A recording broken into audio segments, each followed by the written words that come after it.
part en maraude avec les jeunes qui effectuent leur service civique dans l'association Les Enfants du Canal. Aujourd'hui, c'est Héloïse qui doit convaincre un sans-abri d'aller à l'hôpital se faire opérer, mais la jeune fille n'est pas au bout de ses peines. C'est un reportage de Dorothée Drevon, Éric Pouget, Nathalie Vincenti. Le service civique a été créé pour permettre aux jeunes de 16 à 25 ans de s'investir pour la collectivité en bénéficiant d'une expérience professionnelle. Cette année, 15 000 jeunes se sont engagés dans des associations avec en bandoulière des valeurs altruistes, l'espoir d'une société plus solidaire, mais aussi celui de trouver sa voie. Ouais, ok, c'est bon, je te vois, bouge pas. Tu bouges pas. Héloïse a 19 ans. Après 3 mois de service civique, elle fait partie des plus anciens volontaires des Enfants du Canal. Kilian, lui, n'est là que depuis quelques semaines. Dans ce quartier, un sans-abri a besoin de soins et cet après-midi, leur objectif est de l'accompagner à l'hôpital. Déjà, il faut qu'on essaye de réussir à le motiver pour qu'il se déplace. La dernière fois avec Michael, il était OP pour... on avait pris un rendez-vous à 9h ou un truc comme ça. Oui, sauf que la dernière fois, ça a capoté parce que nous, on n'était pas au courant de ce rendez-vous. Après 1 an en fac d'économie, quelques mois en fac de droit, Héloïse a trouvé sa voie. Ce qui l'intéresse, c'est les autres. Elle veut devenir travailleur social. Et c'est dans ce but qu'elle a décidé d'effectuer son service civique avant de passer les concours. Au départ, moi je l'ai pris parce que c'était avant tout avoir une certaine formation avant la formation, savoir de quoi je parle, pourquoi j'en parle, pourquoi est-ce que je me sens bien dans ce métier. Et en fait, petit à petit, c'est devenu vraiment un engagement, c'est devenu quelque chose d'important, quoi. C'est pas devenu juste un boulot, juste de l'expérience. On rend vraiment service, on est vraiment là pour ces personnes-là. L'engagement du service civique, notre engagement à nous, c'est avant tout un engagement envers ces personnes-là. Comment tu vas? Ça va? L'homme qu'ils veulent emmener à l'hôpital vit dans une tente. Il est connu de l'association et Héloïse l'a déjà rencontré plusieurs fois. C'était pour ta hanche, tu sais, on devait t'accompagner à l'hôpital. Oh, mais ça va, ça c'était mieux. Tu veux pas? J'ai été à la pharmacie. Ouais. Ils m'ont dit ça parce que ça soulage. Non. Oui, mais ça soulage, ça soigne pas. Mais ta hanche, elle est cassée. Ouais. Ils peuvent rien faire. Ah, si, ils peuvent te la remettre. Non, j'étais à Henri Mondor. Et alors? Ils ont dit quoi? Ils peuvent rien faire.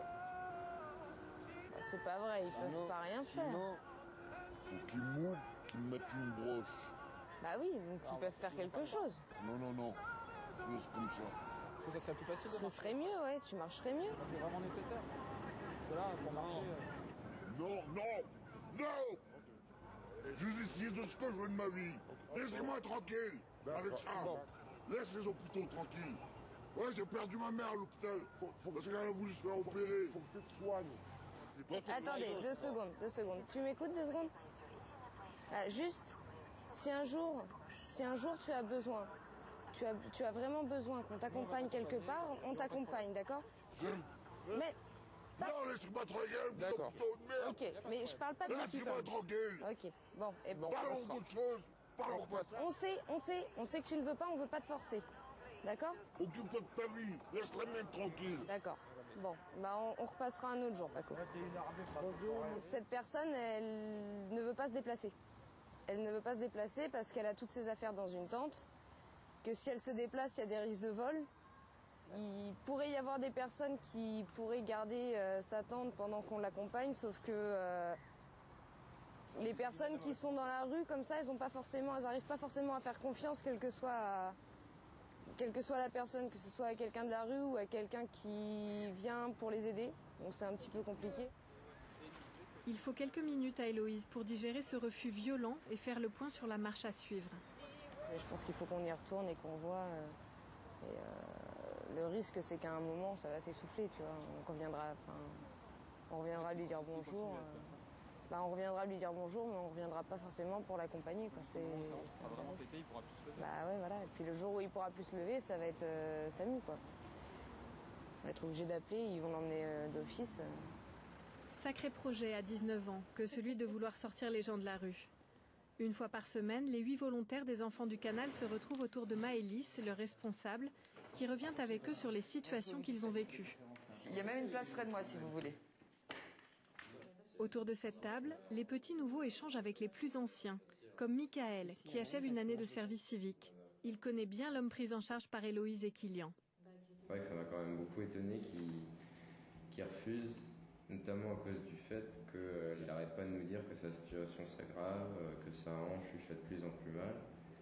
Mais nous, quand on est passé, on a eu un discours complètement différent à celui que tu nous racontes en fait. C'est quand on est arrivé, il nous a dit non, ma jambe ça va bien, j'ai pas besoin d'aller dans un hôpital, je veux pas aller dans un hôpital. Et apparemment, ça fait des semaines, même des mois qu'il change de version comme ça en permanence. Je vois pas ce qu'on peut faire en fait. Si même sur les accompagnements, quand on le prévoit, il veut bien, et quand on veut le faire, il veut pas. Ça mène absolument rien. D'accord, ok. Il vient de refuser 2 reprises l'accompagnement, je crois que ça a coûté 2 reprises. Donc voilà, une fois à 8h du matin, une fois l'après-midi. 2 reprises, c'est rien, mais c'est rien 2 fois. C'est rien. 2 échecs, entre guillemets, enfin, c'est rien. Il faut voir sur du long terme. Ce monsieur-là, il est depuis 18 ans à la rue. Nous, on arrive comme des fleurs. Ça fait quelques semaines qu'on le connaît. Quelques semaines sur 18 ans de rue, là, on est dans un temps infime. Il faut se dire que c'est ces échecs-là, ces tentatives d'accompagnement qui échouent, qui justement vont nous permettre de rebondir la prochaine fois. On va se repositionner, lui poser la question du pourquoi du refus, comment ça se passe, qu'est-ce qu'il veut, lui, qu'est-ce qu'il attend de nous. Et on va avancer petit à petit. On ne peut pas être dans le découragement direct, c'est pas possible. C'est ce genre de choses, elles se passent quasiment, enfin, on peut en avoir toutes les semaines si tu veux, quoi. Et puis d'un coup, ça va marcher. Dépasser la déception, apprendre la patience, c'est aussi cela que les volontaires découvrent pendant leur engagement. Et demain, ils retourneront dans la rue pour continuer, coûte que coûte, à créer du lien avec les plus démunis.